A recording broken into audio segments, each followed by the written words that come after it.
Guys നമ്മളിന്ന് ചെയ്യാൻ പോകുന്നത് പണ്ടത്തെ AJ ഗെയിമിംഗ് സോണിന്റെ ലൈവിലെ AJ ഗെയിമിംഗ് സോണിന്റെ സ്കോഡിനെ അടിച്ചിട്ട് ഒരു പ്ലെയറിന്റെ ID ചെക്ക് ചെയ്യാൻ പോവാണ് ഗൈസ്. അപ്പോൾ നമുക്ക് ID ചെക്കിങ്ങിലേക്ക് പോവാം. പിന്നെ ഗൈസ് ഇങ്ങനത്തെ വീഡിയോ നിങ്ങൾക്ക് ഇഷ്ടമാണോ എന്ന് പറയുക. ഗൈസ് ഇതാണ് ID.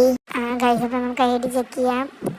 ഗൈസ് ID വരുന്നതാണ്. നിങ്ങൾക്ക് ചെക്ക് ചെയ്യണമെങ്കിൽ ഇവിടെ നിന്ന് എടുത്ത് ചെയ്യാം ഗൈസ്. അതുപോലെ തന്നെ പേര് അതുപോലെ തന്നെ ഡിസിലാൻഡ് എന്നൊക്കെയാണ്.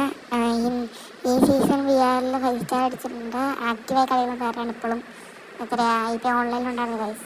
അടുത്ത ഐഡിയിലേക്ക് പോവാം. ഗൈസ് ഈ ലൈവ് ക്ലിപ്പ് എന്ന് പറഞ്ഞ കൊമ്പൻ്റെ ഒരു പണ്ടത്തെ ലൈവ് ക്ലിപ്പാണ്. അതുപോലെ തന്നെ കൊമ്പനെ ടീമിൽ ആൾക്കാർ എത്തുക അവനെ അടിച്ചിട്ട പ്ലെയറിനെ നമ്മൾ കാണാൻ പോകുന്നത് ഗൈസ്. അതുപോലെ തന്നെ ഗൈസ് എനിക്ക് ഈ വീഡിയോയിൽ കുറേ മിസ്റ്റേക്ക് ഉണ്ടാവും. ഞാനിങ്ങനെ ആദ്യമായിട്ടാണ് ചെയ്യണേ. Sorry for the mistake guys. Guys അപ്പോൾ ID നോക്കുവാണെങ്കിൽ ഇവിടെ നിന്ന് നിങ്ങൾക്ക് സെർച്ച് ചെയ്തെങ്കിൽ ഇവിടെ നിന്ന് സെർച്ച് ചെയ്യാം ഗൈസ്. പേര് വന്നിരിക്കുന്നത് ALC എപ്പിക് എന്നൊക്കെയാണ്. കുറേ നാളായി കളിച്ചിട്ട് അപ്പ് കളി കളിച്ച പ്ലെയറാണെന്ന് തോന്നുന്നു. അതുപോലെ തന്നെ 70 ലെവലൊക്കെ ഉണ്ട്. നല്ല കളിക്കുന്ന പ്ലെയറാണ്.